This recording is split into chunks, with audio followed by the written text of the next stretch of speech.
This video is sponsored by no one. Ladies and gentlemen, please join me on this journey of success, confusion, and a total butchering of the PC game Disciples. Year 1988, Montreal, Pakistan.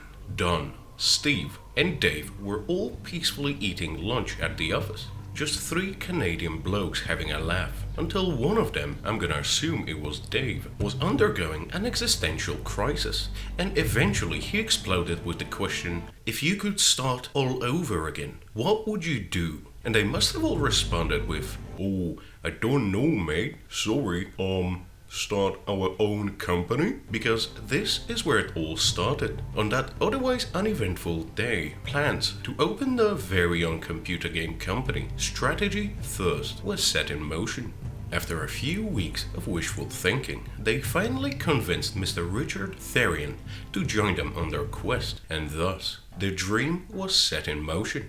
A gentle hop 11 years into the future, and we are now in 1999. The year of disciples? No, not those posers. The real disciples. Sacred Lands, developed and published for the PC by Strategy First, is out. Although Wikipedia tells me that Atari was the publisher, while GOG and Steam claim otherwise, and I'm just not sure who to trust at this point. For anyone unfamiliar with Disciples, it's basically Heroes of Might and Magic, but only for virile men. Now, if you don't know what Heroes of Might and Magic is, then I want you to know that you are dead to me. Sacred Lands was well received, scoring 8.5 from IGN and 8.3 from GameSpot, which, if you ask me, is a silly rating. You already have 10 schools to choose from, how undecisive can you be? Regardless, unfortunately, due to Metacritic's short attention span, as well as the general feeling of unease for no reason, they were unable to review the game. But enough of this BS, let's talk gameplay. Before you actually start playing, you have to select one of the 4 difficulty settings, those being easy, where you have more money than the Catholic Church as the faithful shower you with coins endlessly, and the opposing factions pose as much of a threat as someone in a vegetative state. Average, where you have as much money as the Catholic Church if they were ever taxed on their real estate holdings, and the opposing factions are awake, albeit very groggy, and not entirely aware of what's going on. Hard, where you get a slight taste of what it's like to live in poverty, with black mold slowly creeping up the walls of your castle, and the opposing factions start dabbling in the black magic, having undergone an intermediate course on tactics and general douchebaggery, as they start casting more and more spells, while most of the time completely pointless. They wear you out as a human being, with lengthy, unskippable animations.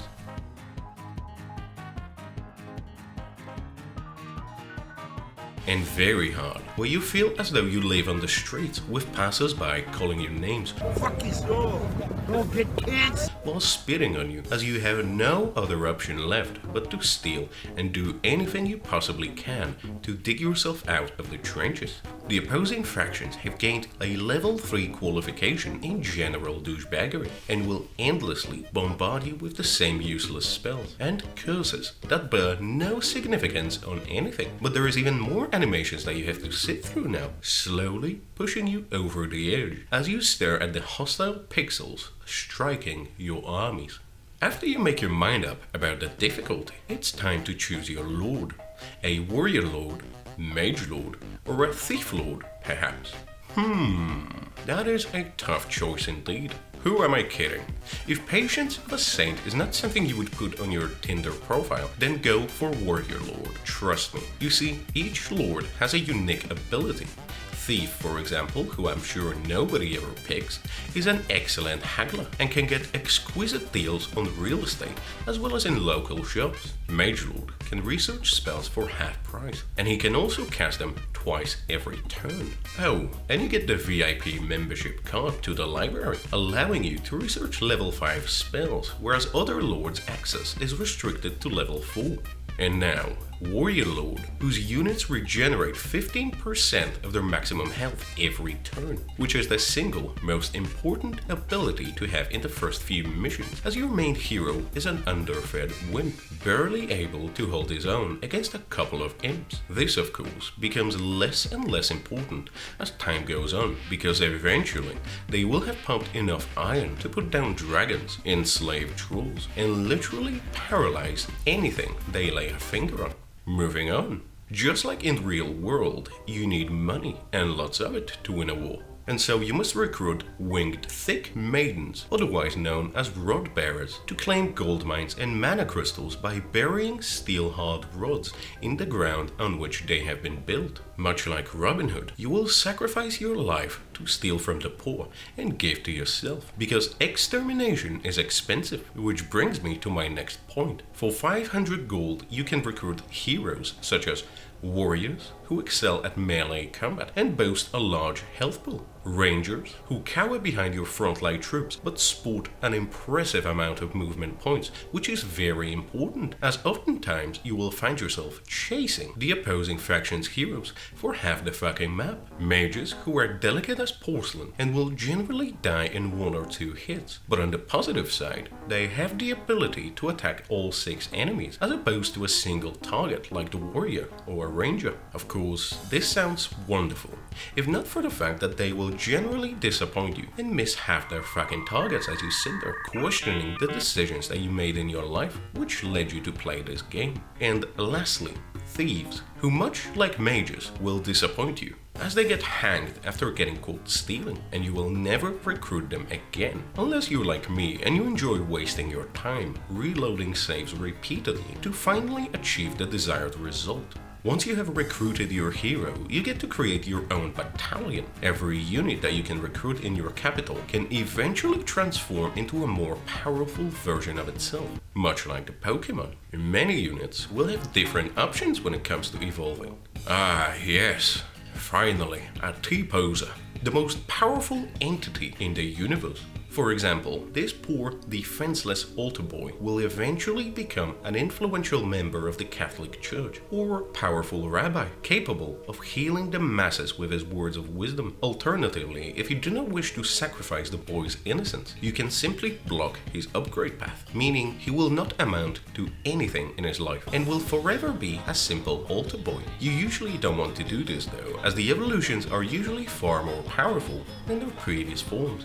God damn, I swear to God, I don't know why I ever recruited you to my party, you selfish son of a bitch. Why in the world would I ever need a cleric who just heals himself constantly? You should be ashamed of yourself. In the first hour or so of playing the game, you realize that the real goal here is to commit genocide against the local adult population of peasantry, leaving their peasant spawn orphaned and starving, as you continue on your quest of purging the lands from its own people. In order to succeed, you must erect buildings such as temples to heal the wounds left on your bare chest after plowing through thousands of pitchfork-wielding natives, build churches to cast deadly spells to aid you in your quest of ethnic cleansing.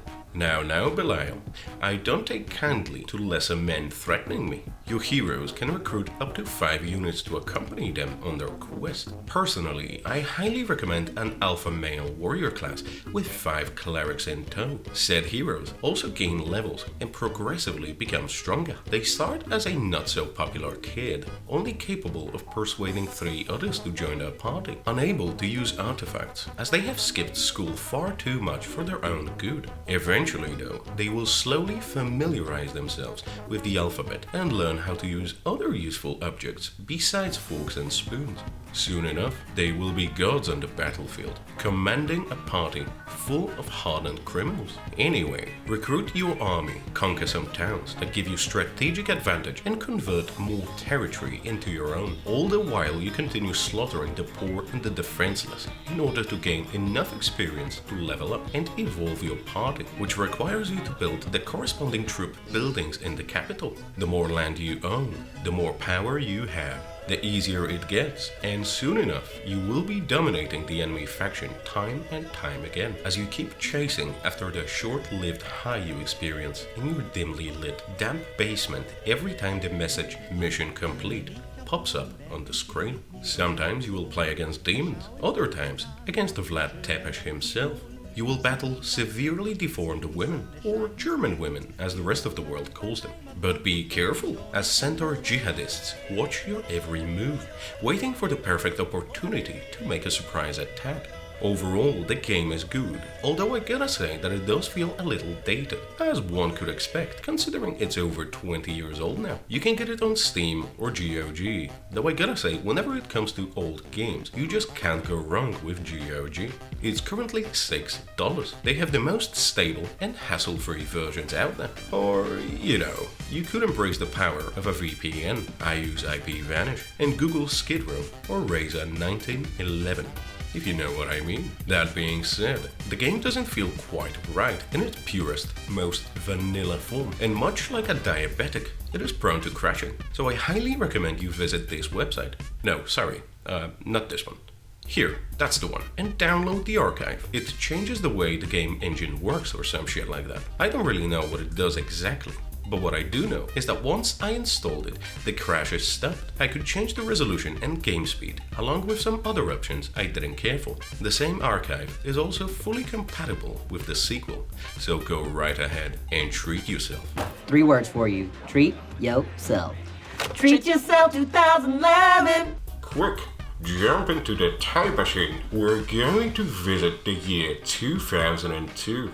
Disciples 2: The Dark Prophecy is released, developed by the same man who worked on the first installment in the series, Danny Ballinger, and his team of French Canadians. GameSpot bumped up the rating by a whopping 0.1. Well done, Danny. Your new game is precisely 1.2% better than the last one. Keep it up, mate. Metacritic finally snapped out of it and came to its senses. Months of constant meetings and deliberations behind closed doors until finally 18 of the finest critics on the planet agreed to award it the average score of 84. IGN, however, said, "Fuck it. This one's all yours, lads," and never bothered reviewing the game. The main focus of the story is once again on 4 dominant races in a constant state of war with one another. Humans, dwarves, demons, and the undead.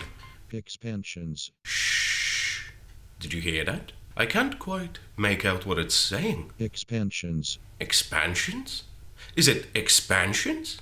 Well, hot damn, expansions for Disciples 2: The Dark Prophecy? Count me in. Jump back into the time machine, lads. Quickly, no time to lose. Year 2003. Guardians of the Light, Servants of the Dark, and Rise of the Elves expansions are here, and while not quite as delicious as the base game, they are definitely enjoyable, Rise of the Elves especially. The other two are merely okay. The maps often seem like they were designed by a 13-year-old me in Warcraft 3 World Editor, and the storylines just felt soulless. On top of this, they removed the cinematics before and after every new mission, and they also apparently forgot that the narrator was on vacation, as unlike in the base game, nobody reads you anything in this one. Meanwhile, Rise of the Elves expansion was almost as good as Vanilla Disciples 2. A new, playable faction, lots of new units and enemies, competently designed world maps, and even though the elves act like a bunch of emo teenagers throughout the whole campaign or saga, as they are called in-game, the story makes sense and is well written. So, what changed in the sequel? Nearly everything. Anything that Patient Zero needed fixing got fixed. Let's do some side-by-side comparisons, shall we? The graphics look far better, cleaner, and in general more pleasant to look at. They stayed true to what made Disciples its own game, and not just a shitty copy of Heroes with updated visuals. Battles look damn good for 2002, and the attack animations are smooth and well made. They also tweaked the sounds, so you no longer have to listen to this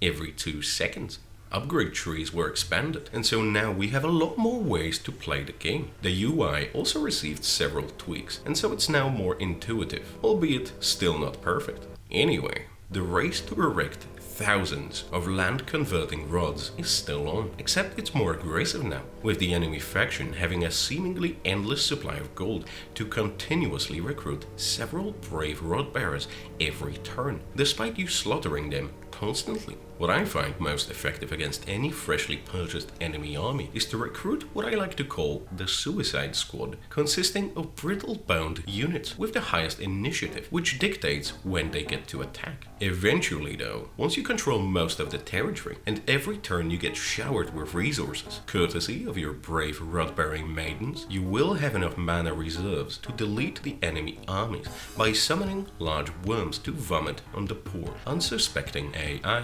What really helps in these scenarios is choosing the Major Lord and suffering the first 3 missions as you slowly lose your mind over having to go back to town to regenerate your health after every encounter, because eventually you will gain access to the sweet tier 5 spells capable of cancelling a weak army in just one devastating left click of your mouse. Which brings me to my next point. Lords and heroes are pretty much the same as they were. Warriors still dominate the battlefield with their thick swords. Rangers can still outrun a black pepper snake. Mages still seem like a great idea on paper, but unfortunately their eyesight is still terrible, and so they continue missing half their fucking targets.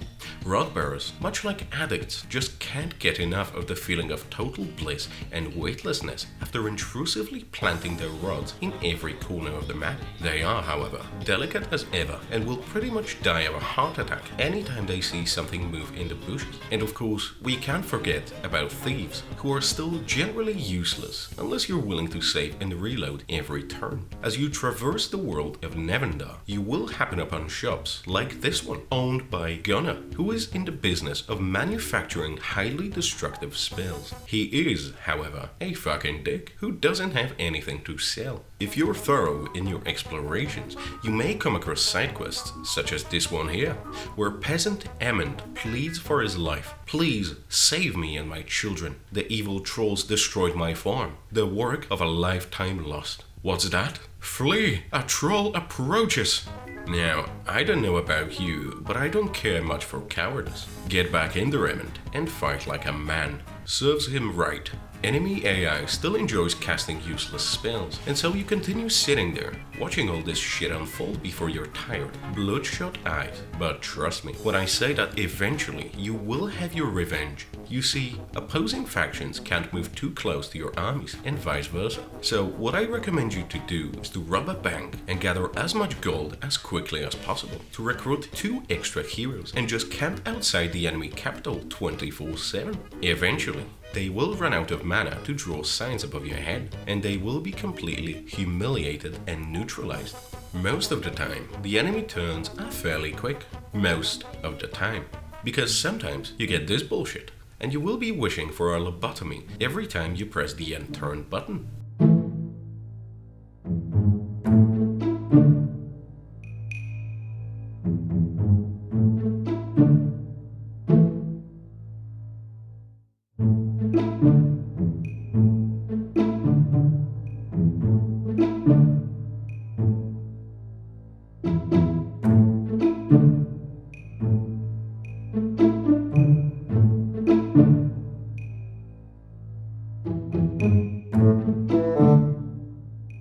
Also, after you have played the game for a while, I recommend you change battle speed setting to instant, because of the amount of reloading you'll have to do in this game, because of situations like these, for example.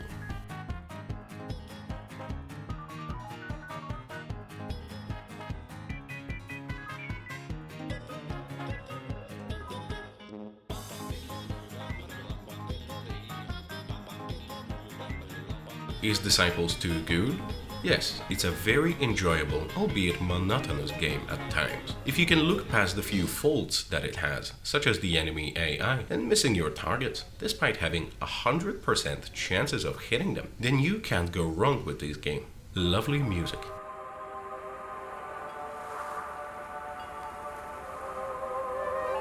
Immersive battles, enjoyable stories, and genuinely cool looking units and animations.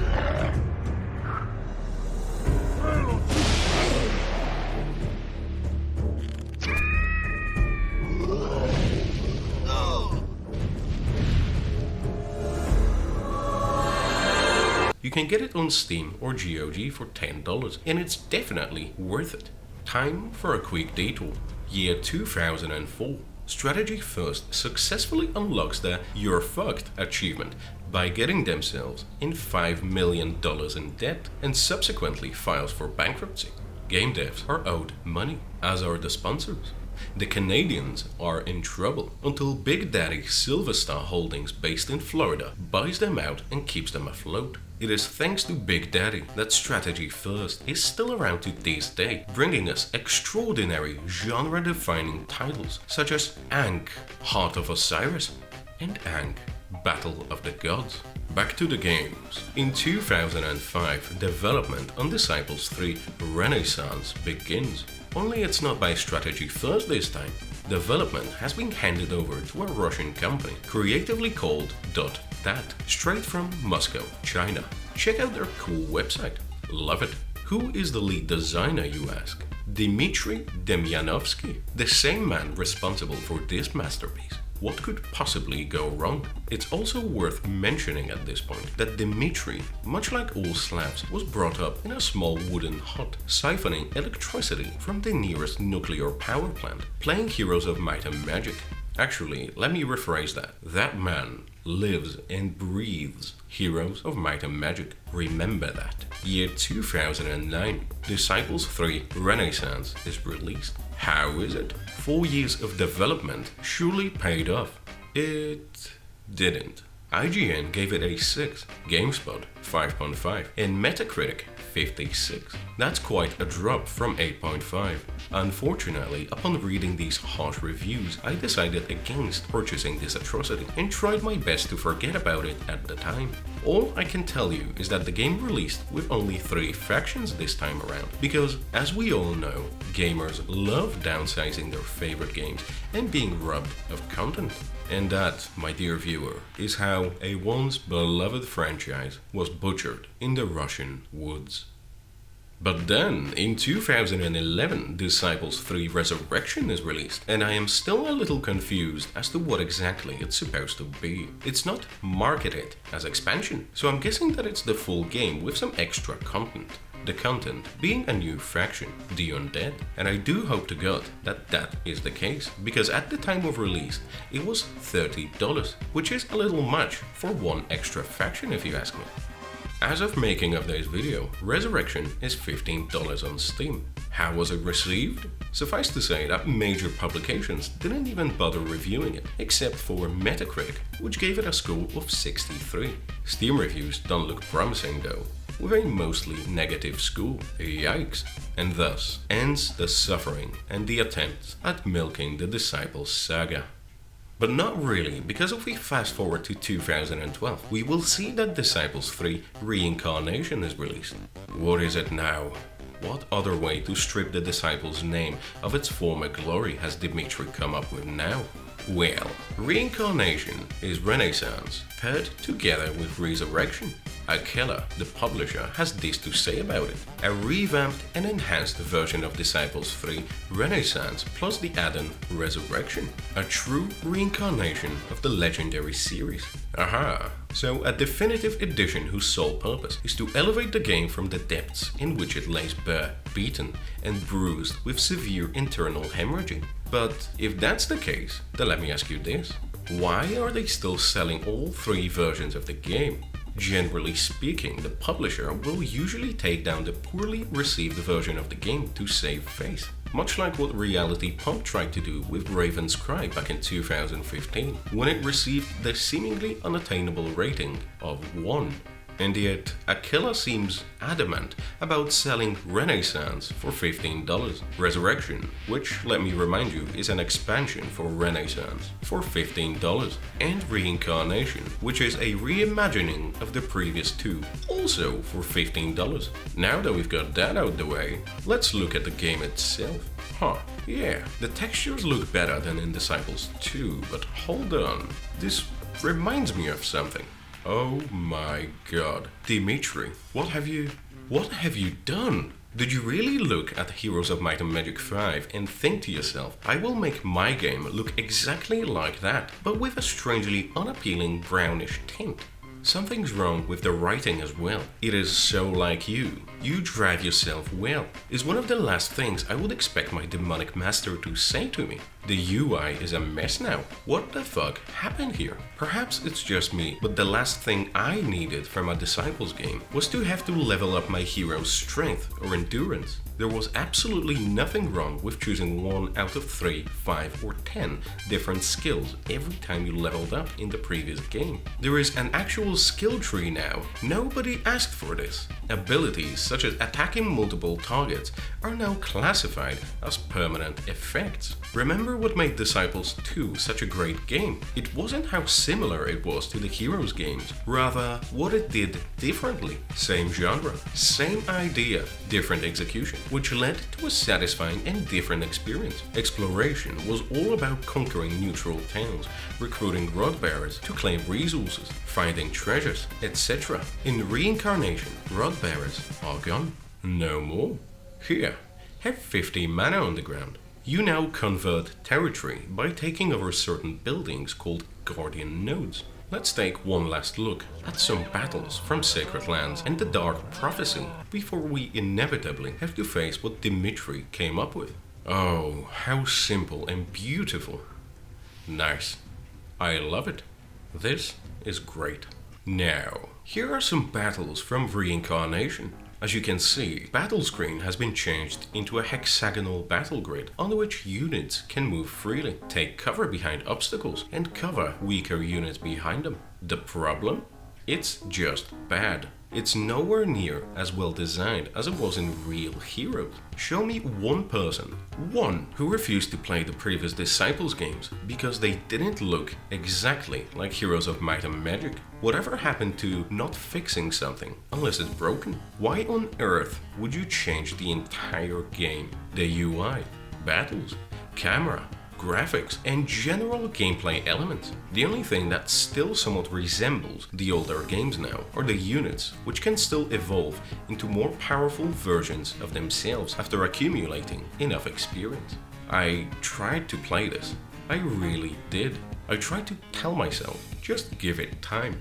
Maybe it gets better. The only problem is that it doesn't. It remains a mediocre mess, a butchered version of a once great turn-based strategy game through and through. A poor man's Heroes of Might and Magic 5, full of uninspired and outright stolen ideas. Much like the Abomination unit from Warcraft 3, it feels like it was put together using various parts of other games, sewn and stitched together by an underpaid, slightly drunk intern. Do yourselves a favor and just play Disciples 2. It still plays great to this day, and it's way more deserving of your time and money than its deformed and adopted siblings. Renaissance, Resurrection, and Reincarnation. Rest in peace, Disciples. I sincerely hope none disturb your slumber, and you will finally be able to slowly fade away.